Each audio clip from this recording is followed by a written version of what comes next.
বাংলাদেশের প্রধানমন্ত্রী তারেক রহমানের দিল্লি সফরের সম্ভাবনা আপাতত বাতিল হয়ে গেছে। পররাষ্ট্র মন্ত্রণালয় আনুষ্ঠানিকভাবে বলেছে এই সফরের জন্য একটি অনুকূল পরিবেশ তৈরি করা প্রয়োজন। রোববার দুপুরে পররাষ্ট্র মন্ত্রণালয়ের এক প্রেস ব্রিফিংয়ে একথা জানিয়েছেন মন্ত্রণালয়ের মুখপাত্র এ.কে.এম. শহীদুল করিম।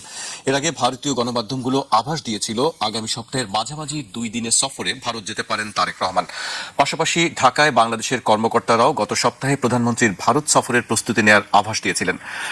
মুখপাত্র বলেছেন, দ্বিপাক্ষিক প্রত্যর্পণ চুক্তি অনুযায়ী শেখ হাসিনা এবং অন্যান্য পলাতক অপরাধীদের দ্রুত ফেরত পাঠাতে এবং শহীদ শরীফ ওসমান হাদি হত্যাকাণ্ডে অভিযুক্ত ঘাতকদের বাংলাদেশের কাছে হস্তান্তর করতে ভারতীয় কর্তৃপক্ষের কাছে অনুরোধ জানিয়েছি। বাংলাদেশ এই জবাবের অপেক্ষায় আছে। একটি কথা বলা হয়েছে যে অনুকূল পরিবেশ আসলে এই মুহূর্তে নেই। আপনি কি মনে করছেন আসলে অনুকূল পরিবেশ নেই বা কিভাবে হবে? বা দুদিন আগে আমরা বললাম যে সব প্রস্তুতি শেষ হয়ে গেছে, তিনি সফর করছেন, আজকে আবার বলা হলো যে আসলে অনুকূল পরিবেশ তৈরি হয়নি। আমি প্রথমে বলবো যে কিছুদিন আগে আপনার পররাষ্ট্র মন্ত্রণালয়ের যে বিবৃতি নিয়ে আমরা কথা বলেছিলাম, ওই যে 5ই আগস্টে শেখ হাসিনার কথা বলার পরে সেখানে আমরা বলেছিলাম যে এটা কূটনৈতিক ভাষা আসলে সবসময় করা হয় নাই, ব্যবহার করা হয় নাই। আজকে কিন্তু এই বিবৃতিটা একেবারেই কূটনৈতিক ভাষা, অনুকূল পরিবেশ নেই এর মাধ্যমে। তারপরেও ওনারা শেখ হাসিনা এবং হাদির হত্যাকারীদের প্রত্যর্পণের কথা বলেছেন। তারপরেও আমি মনে করি যে পুরো জিনিসটার মধ্যে আরো অনেক কিছু থাকার কথা। যেমন ধরেন, প্রত্যর্পণের তো সমস্যা একটা আছেই, হাদির প্রত্যর্পণের সমস্যা আছে। আওয়ামী লীগের যারা ওখানে আছেন, যাদের যেমন ধরেন আপনি জানেন যে ওখানে কয়েকজন আমাদের জেনারেলরা ওখানে কাজ করছেন। ওনারা কি করছেন ওখানে? যারা ডিজিএফআই, বিশেষ করে আমাদের গোয়েন্দা প্রতিরক্ষা গোয়েন্দা মহাপরিচালক ছিলেন, তো যে কয়জন ছিলেন তার মধ্যে 5 জন এখন বোধহয় ইয়েতে আছেন, ইন্ডিয়াতে। তাহলে তারা কি করছেন? দ্বিতীয়ত হচ্ছে গিয়ে গঙ্গা পানি চুক্তির ব্যাপারে কি হবে, আপনার তিস্তার ব্যাপারে কি হবে, সীমান্ত হত্যার ব্যাপারে কি হবে, বাণিজ্যের ব্যাপারে কি হবে, বিদ্যুতে আমাদের সহযোগিতার ব্যাপারে কি হবে। এই সমস্ত ব্যাপারে কোনো বিষয় কিন্তু আমাদের কোনো নেগোসিয়েশন তেমন হয়েছে বলে আমরা জানি না। সুতরাং এগুলোতে যদি অগ্রগতি না হয়, অগ্রগতি ছাড়া যদি উনি যেতেন, তাহলে তো এটা একটা ফটো অপ ছাড়া আর কিছুই হতো না। একটা ফটো অপরচুনিটি হতো। তার ফলে কি বাংলাদেশের দুই দেশের সম্পর্কের মধ্যে খুব একটা গুণগত মান বাড়তো বলে আমি মনে করি না। সুতরাং এবং এবং একটু যোগ করি, মানে কি এই বিষয়ে কোনো গ্রাউন্ড ওয়ার্ক মিনিস্টার থেকে, ফরেন মিনিস্টার থেকে করা হয়নি? আমি যতদূর জানি যে এই ব্যাপারে কোনো গ্রাউন্ড ওয়ার্ক করা হয়নি। যদি গ্রাউন্ড ওয়ার্ক করা হয়েও থাকে, তাহলে সেখানে কোনো অগ্রগতি হয়নি। যদি অগ্রগতি না হয়, আসলে তো দুই দেশের প্রধানমন্ত্রী যখন বসেন ততক্ষণে কিন্তু সমস্ত নেগোসিয়েশন শেষ হয়ে যায়, দর কষাকষি শেষ হয়ে যায়, ততক্ষণে খালি সাইন করা বাকি থাকে। তো আমি তো মনে করি না যে সেই জায়গায় আমরা আছি। এবং এই জায়গায় থাকলে আমরা তো পররাষ্ট্রমন্ত্রীর মুখ থেকে জানতে পারতাম যে আমাদের এই ব্যাপারে ঐক্যমত হয়েছে। কোনো ব্যাপারে তো ঐক্যমত আমি শুনি নাই। সুতরাং আমি বলবো যে অগ্রগতি ছিল না। এর সাথে আরও একটা জিনিস আমি বলতে চাই, যে ভারত কিন্তু কেউ বলছেন যে ভারত কিন্তু দুই দিকে কাজ করছে। একদিকে ভারত কিন্তু আমাদের সরকারের সাথে একটা সম্পর্ক উন্নয়নের চেষ্টা করছে, আরেকদিকে আবার হাসিনাকে দিয়ে আমাদের রাষ্ট্রের ভিতরে অস্থিতিশীলতা তৈরি করছে। একদিক দিয়ে আপনার এই সরকারের সাথে কথা বলছে, আবার অন্যদিকে যেটা হচ্ছে আন্তর্জাতিক লেভেলে, আমি 2 দিন আগে একটা দেখলাম যে আপনার নিরাপত্তা পরিষদে, জাতিসংঘের নিরাপত্তা পরিষদে একটা কাউন্টার টেরোরিজম মানে টেরোরিজম মনিটরিং গ্রুপ আছে। সেখানে দক্ষিণ এশিয়ায় যে আপনার সন্ত্রাসী কর্মকাণ্ড, তার মধ্যে একটা লাইন লাগিয়ে দেওয়া হচ্ছে বাংলাদেশের ব্যাপারে, যে বাংলাদেশেও নাকি আল কায়দা নাকি কোনো একটা সেল গঠন করার চেষ্টা করছে। তো এই জিনিসটা তারা কোথেকে পাইলো? এটার বেসিসটা কি এবং এটা কে এই ড্রাইভটা দিচ্ছে? আমরা তো মনে করি, আমাদের অনেকেই মনে করেন যে ভারত এটার পিছনে থাকতে পারে, কারণ ভারতীয় যারা বিদেশেও থাকেন বা ভারতীয়রা যখনই এখানে আওয়ামী লীগ থাকে না, তখনই বাংলাদেশকে একটা জঙ্গি রাষ্ট্র বানানো বা সন্ত্রাসীদের অভয়ারণ্য বানানো, এই ধরনের কিন্তু একটা টেন্ডেন্সি থাকে। তো আমি এটা বলতে যা বোঝাচ্ছি সেটা হচ্ছে যে অনেকগুলো বিষয় আছে যে বিষয়গুলোতে আমাদের সাথে ভারতের সম্পর্কের মধ্যে টানাপোড়েন আছে। সুতরাং এই জিনিসগুলোতে যদি আমি বলছি না যে একদিনই সবকিছু সমাধান হবে, কিন্তু অগ্রগতি ছাড়া যাওয়া উচিত ছিল না। এবং যেহেতু অগ্রগতি হয়নি, উনি যাচ্ছেন না, আমি এটাকে সাপোর্ট করি। কিন্তু এর কনসিকুয়েন্স বা ফলাফলটা আসলে কি? দুই দেশের সম্পর্ক কি, যেটি আমরা বলছিলাম যে দূরত্ব কি বাড়বেই? আসলে দূরত্ব বাড়বে। আমি মনে করি যে এই বিষয়টায় ইংরেজিতে যাকে বলে যে ball is in the court of New Delhi. কারণ আমাদের এখানে 1500 যে জুলাই যোদ্ধার হত্যা হয়েছে, এখানে যে পঙ্গু করা হয়েছে, এখানে যে আপনার কোর্টের রায় আছে, সেগুলোর ভিত্তিতে আমাদের হাসিনার ব্যাপারে তো আসলে শেখ হাসিনার ব্যাপারে আমাদের আপোষ করার জায়গা কম। এবং এইখানে এবং হাদির হত্যাকারীকে এই প্রত্যর্পণের ব্যাপারে আমাদের তো আপোষ করার জায়গা নাই। সুতরাং এই সমস্ত জায়গায় যদি ভারত যদি একটু আমাদের সাথে আপনার একটু নরম না হয়, অথবা একটু যদি সে একটু এগিয়ে না আসে, তাহলে তো আমাদের পক্ষে এটা করা সম্ভব না, আমি মনে করি না। এবং আরেকটা জিনিস আমি বলবো, আমি সবসময় বলি আমরা 15 বছর যে শেখ হাসিনা রুল হয়েছে সেই রুলে আমরা মনে করতাম যে আমাদের এখানে শেখ হাসিনা বাংলাদেশের মানবাধিকার লঙ্ঘন করতে পেরেছেন কারণ ভারতের সমর্থন নিয়ে। সুতরাং ভারতের ব্যাপারে অলরেডি এখানে কিন্তু একটা বিরাট আপনার অ্যান্টাগনিস্টিক ফিলিং হয়ে আছে, একটা বিরোধী ভাবাপন্ন হয়ে আছে, এটা আমরা সবাই জানি। সেখানে তো ভারতকেই আপনার প্রথম স্টেপটা নিতে হবে, পদক্ষেপটা নিতে হবে। যেমন আমি আপনাকে একটা উদাহরণ দিই, যখন জয়শঙ্কর আসছিলেন খালেদা জিয়ার মৃত্যুর পরে, যখন উনি মৃত্যু তখন আমরা কিন্তু এটা অ্যাপ্রিশিয়েট করেছি, সবাই এটা অ্যাপ্রিশিয়েট করেছে। কিন্তু ওটা তো একটা উইথ ডিউ রেসপেক্ট, উনি এসছেন, আমরা এটাকে সম্মান জানাই, এটাকে আমরা আমরা ধন্যবাদ জানাই। কিন্তু এটা তো আফটার অল এটা একটা জেস্টার, এটা তো আসলে আমাদের যে অবস্থান সেই অবস্থানের পরিবর্তন হয় নাই। হ্যাঁ, আমাদের এই যে ইস্যুগুলো বললাম, সেই ইস্যুগুলো তো পরিবর্তন যদি না হয় তাহলে আমি মনে করি না, এবং ভারতের থেকে যদি পরিবর্তন না হয়, বিশেষ করে ভারতের যে কনটেক্সট, ভারত এতদিন ধরে জনগণের বিপক্ষে ছিল, এই জনগণকে তার পক্ষে আনার জন্য ভারত কি করছে? আমি তো ভারতের থেকে কিছু দেখি নাই। যতক্ষণ না ভারত সেটা দেখাতে পারবে ততক্ষণ বাংলাদেশের জনগণ এটাতে রাজি হবে বলে মনে হয় না, এবং বাংলাদেশের সরকার এটা বুঝতে পারছে বলে মনে হয় যে, এবং এই জন্য তারা জনগণের এই মতামতের কারণে তারা যদি যে না থাকে, আমি মনে করি তারা ঠিক কাজ করেছে। জি, আমি আপনার কাছে আবার আসবো, আমি শরীফ ভাইয়ের কাছে আসতে চাই। শরীফ ভাই, মূলত কি ভারত সফরকে ভেস্তে গেল কি? ধন্যবাদ আপনাকে, ধন্যবাদ সাথের আলোচক এবং দর্শক শ্রোতা। নতুন করে যে শর্তগুলো বাংলাদেশ দিয়েছে তাতে মনে হচ্ছে যে বাংলাদেশের প্রধানমন্ত্রীর ভারত সফর এই মুহূর্তে বাংলাদেশ সরকার আগ্রহী নন, এবং এই অনাগ্রহের পেছনে তারা কতগুলো কারণ উপস্থাপন করেছেন, এবং প্রত্যেকটা কারণ নিয়ে কথাও বলা যায়। বাংলাদেশ সরকার শেখ হাসিনা কি আসলে ফেরত আসুক এটি চায় কিনা, এটি নিয়ে প্রশ্ন আছে। যখন এই আলোচনাগুলো হয়েছে, সরকারের দলের ভেতর থেকে নানা জায়গা থেকে এমন কতগুলো কথা বলা হয়েছে, আমার কাছে মনে হয়েছে যে সরকারের ভেতর থেকে একটি অংশ চায় না যে শেখ হাসিনা বাংলাদেশে আসুক।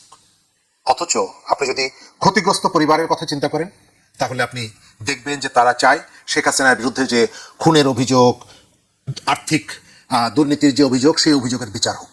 তো বিচার যদি আপনি চান, তাহলে অভিযুক্তকে এনে আদালতের মুখোমুখি, আইনের মুখোমুখি করতে হবে। কিন্তু আমাদের এখানে প্রত্যাশা ভিন্নতা আছে। ভিকটিম পরিবার, ভিকটিম যারা, তারা চায় এরা আসুক, এসে আইনের মুখোমুখি হোক, তাদেরকে ওই কোর্ট কাছারিতে দেখতে চায়। আর যারা এর ভেতর থেকে পলিটিক্যাল বেনিফিটটা নিচ্ছে, তারা চান যে তোরা দূরে থাক, তোরা টোকিও শহরে ঘুরে বেড়া, তোরা ওই ইসে ঘুরে বেড়া, কি বলে, ফ্রান্সে ঘুরে বেড়া, তোদের এখানে আসার দরকার নেই, তোরা তো ওখানে, তোমরা তোমাদের মতন করে থাকো, আমরা এখানে আমাদের মতো করে থাকি। এটা হচ্ছে আমার অবজারভেশন, আমার পর্যবেক্ষণ। কিন্তু আপনি যদি ক্ষতিগ্রস্তদেরকে জানতে চান, তারা চাইবে যে তারা এসে তাদের যে অন্যায়, কিন্তু শরীফ ভাই, আপনার জি, কিন্তু আপনার এই অবজারভেশনটা কেন? কারণ কি? আমরা এটা একটি গুঞ্জনও শুনি যে আসলে সত্যি কি চায় কি চায় না, সেটি আপনিও বলছেন, কেন এটি আসলে মনে হয় কি আপনার কারণ? খেয়াল থাকার কথা, গত কয়েকদিন আগে যখন আওয়ামী লীগের পক্ষ থেকে নানাভাবে সোশ্যাল মিডিয়ায় এলো যে শেখ হাসিনা ডিসেম্বরে ফিরতে চান, সঙ্গে সঙ্গে আপনি দেখেছেন রাজনৈতিক পক্ষের ভেতর থেকে, এমনকি বিএনপির অনেক গুরুত্বপূর্ণ নেতাও এমন কথা বলেছে, তাতে মনে হয়নি যে শেখ হাসিনা ফিরে আসুক। আমি উদাহরণ হিসেবে রিজভী আহমেদের কয়েকটা বক্তব্য আপনার নিশ্চয়ই মনে থাকার কথা। এবং এই জায়গা থেকে যেভাবে সঙ্গে সঙ্গে বলা হয়েছে, তুমি আসলে তোমাকে জেলে যেতে হবে, তো একজন ফাঁসির আসামি, তাকে তো জেলে যেতেই হবে। আপনি যখন বলেন যে সে যখন আসবে তখন আমরা বিমানবন্দর ঘেরাও করব, আমরা ওই স্পটেই তার ফাঁসি দেব, আসলে এই রকমের যতই অভিযুক্ত হোক না কেন, আপনি তো স্পটে ফাঁসি দেওয়া যায় না, তারপরে আপনি বলছেন। এবং এগুলোর ভেতর থেকে সম্ভবত এক ধরনের ভয় দেখানো যে তুমি এসো না, এবং তুমি যদি না আসো তাহলে অনেকগুলো সুবিধা হয়তো আমরা পাবো এখানে। এক, দ্বিতীয় জায়গাটা হচ্ছে যে প্রধানমন্ত্রীর ভারত সফর। বাংলাদেশের প্রধানমন্ত্রীকে নিজ দেশে সফর করার জন্য ভারত একটা উদ্গ্রীব কেন? এটা খুবই আমার কাছে মনে হয় যে খুব গুরুত্বপূর্ণ একটা প্রশ্ন।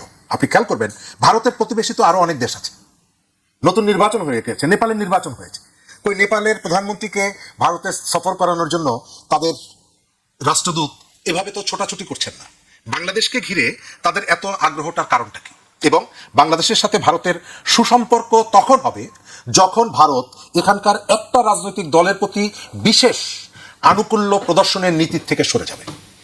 আমি বাংলাদেশের পানি বলেন, বাংলাদেশের সীমান্ত হত্যা বলেন, এগুলো আমি খুব ইম্পর্টেন্ট আমাদের দৃষ্টিতে, কিন্তু রাজনৈতিক দলগুলোর কাছে এতটা ইম্পর্টেন্ট না। কারণ এই যে পানি সংকট, গঙ্গার তিস্তার যে সংকটগুলো আছে, এই সংকটগুলো বিএনপি তো ক্ষমতায় ছিল, বিএনপি সমাধান করার জন্য কতটুকু উদ্যোগ নিয়েছে? আজকে যদি বিএনপি এটাকে ইস্যু করে, তাহলে এই প্রশ্নটাও করা যায় যে বিএনপি যখন 2001-এ ক্ষমতায় আসে, তৎকালীন প্রধানমন্ত্রী বাংলাদেশে ফিরে আসার পর তো সাংবাদিকরা ভারত সফর করে জিজ্ঞেস করেছিল, যেটা নিয়ে জিজ্ঞেস করেছেন, বলছে এটা আমার মনেই ছিল না। এটি তো সত্য। এখন বিএনপির ভয়ে অনেকে এই কথাগুলো বলে না, বিএনপি ক্ষমতা আছে এই কারণে বলে না, কিন্তু রিয়েলিটি তো তাই। এখানে আওয়ামী লীগ যেমনি ভাবে সবকিছু ভারতের জন্য উজাড় করে দিয়েছে, শেখ হাসিনা যেমনি ভাবে বলেছে ভারতকে যা দিয়েছি তাদের মনে রাখতে হবে, এবং আওয়ামী লীগ ভারতকে তো তাদের প্রভু মনে করত। এটি যেমন সত্য, ভারতের সাথে ভালো সম্পর্ক তৈরি করার জন্য নরেন্দ্র মোদী ক্ষমতায় বসার পর বিএনপি ছুটির দিনে ফুলের ডালি নিয়ে ভারতের দূতাবাসের সামনে যায়নি, গিয়েছে তো। এই কথাগুলো এখন ওই যেটা বললাম ভয়ে অনেকে বলে না, কিন্তু তারপরেও এটি তো সত্য, ইতিহাস তো আর আপনি অস্বীকার করতে পারবেন না।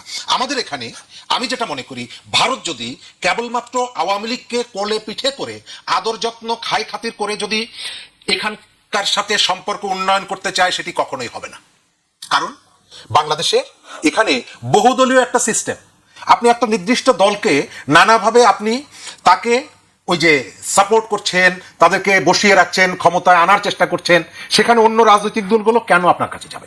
এবং তারাও যেমনিভাবে রাজনীতি নিয়ে পলিটিক্স নিয়ে রাজনীতি করে, আমরাও পলিটিক্স নিয়ে রাজনীতি করি। পলিটিক্স নিয়ে রাজনীতি। আজকে যে চীনের কথা বলা হচ্ছে, বাংলাদেশের শেখ হাসিনার যে দুঃশাসন টিকিয়ে রাখার জন্য ভারতের ভূমিকা আপনি 100-99 দিবেন, আর বাকি 1 এটা চীনকে দিতে হবে, চীনকে দিতে হবে। কিন্তু আপনি এখন আমাদের এই এখনকার কনটেক্সটে চীনকে এমন ভাবে উপস্থাপন করছেন যেন হচ্ছে চীন একটা দুধে দেওয়া তুলসী পাতা। 18 যে নির্বাচন, রাতের যে নির্বাচন, সেই নির্বাচনে চীনের ভূমিকা কি বাংলাদেশের রাজনীতিতে আলোচনা হয় না? সেই নির্বাচনে যে টাকা খরচ হয়েছে, সেই টাকা তো চীন ইনভেস্ট করেছে, এটা নিয়ে ওই সময় রাজনীতিতে আলোচনা ছিল। আপনি শেখ হাসিনা যতগুলো ভুয়া নির্বাচন করেছে, প্রত্যেকটা নির্বাচনের পরে চীন তার পক্ষে দাঁড়িয়েছে, ভারতও দাঁড়িয়েছে, চীনও পক্ষে দাঁড়িয়েছে। কিন্তু আমি এখন চীনকে কেন, কারণ হচ্ছে যেহেতু চীনের সাথে ভারতের একটা দ্বন্দ্ব আছে কোথাও কোথাও, সেই কারণে আমি মনে করছি চীন হচ্ছে আমার বিশ্বস্ত বন্ধু। নো, চীন হচ্ছে আন্তর্জাতিক পরিসরে সব থেকে বড় বণিক গোষ্ঠী। তার স্বার্থ যেখানে, তার লাভ যেখানে, তার বাইরে সে কোথাও যায় না, তার লাভের বাইরে কোথাও যায় না। সুতরাং আপনি ভারতের ওই ভূমিকাটা আমি অবশ্যই বলবো যে ভারত শেখ হাসিনার 15 বছরের দুঃশাসন টিকিয়ে রাখতে প্রধান পৃষ্ঠপোষক, তার পরের পৃষ্ঠপোষক হচ্ছে চায়না। কিন্তু আমরা যখন রিলেশনের জায়গায় যাই, এই যে আপনাকে যেটা বললাম যে ভারতকে এই জায়গা থেকে সরতে হবে, এই জায়গা থেকে সে যদি না সরে তাহলে আপনি যতই চেষ্টা করেন সম্পর্ক উন্নয়ন করতে পারবেন না। তারপরেও আমারও কতগুলো রেসপন্সিবিলিটি আছে। আমি আপনাকে মনে করিয়ে দিব যে প্রেস ক্লাবের সামনে দাঁড়িয়ে বক্তৃতা করা আর রাষ্ট্র পরিচালনা করার মধ্যে ভিন্নতা আছে। আমি যা বলতে পারি আপনার এখানে, আমি প্রেস ক্লাবের সামনে দিয়ে দাঁড়িয়ে যা বলতে পারি, আপনার এখানে এসে যারা একসময় গরম গরম কথা বলতেন, এখন পতাকা লাগিয়ে ঘোরেন, মন্ত্রী হয়েছেন, আপনি আজকে ডাকেন তাকে, সেই টোনে কথা বলতে পারবে না। কেন? রেসপন্সিবিলিটি একটা ভিন্ন বিষয়, দায়িত্ব একটা ভিন্ন বিষয়। সুতরাং এই জায়গাটাই আমি কি অনবরত আমি আমার প্রতিবেশী, আমার দূরের যারা আছে তাদের সাথে সারাদিন এক ধরনের টেনশন ক্রিয়েট করে রাখবো, নাকি পরিস্থিতি স্বাভাবিক করার একটা চেষ্টা করব? দুই পক্ষ থেকে উদ্যোগটা নিতে হবে। আজকে যেটা বলা হচ্ছে ওসমান হাদিকে ফিরিয়ে আনা হবে, খুনিকে ফিরিয়ে আনা হবে কিনা আমার সংশয় আছে। কেন? এই কারণে সংশয় আছে যে ওসমান হাদির হত্যাকাণ্ডটা খুবই রহস্যজনক। ওসমান হাদির খুনিরা ঢাকা শহরে হাদিকে গুলি করার পর বাংলাদেশের এত লম্বা একটা জায়গা পার হয়ে ভারতের সীমান্ত পার হয়ে ওপার চলে গেল।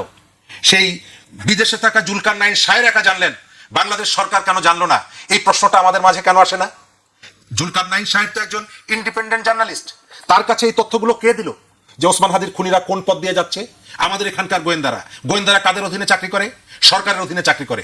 তারা তো ওই জুলকারনাইন শাহের অধীনে, তার কমান্ডিং অফিসার তো জুলকারনাইন শাহের না। তাহলে এই যে গোয়েন্দারা, তারা কি সরকারকে তথ্য দিয়েছিল? সম্ভবত দিয়েছিল।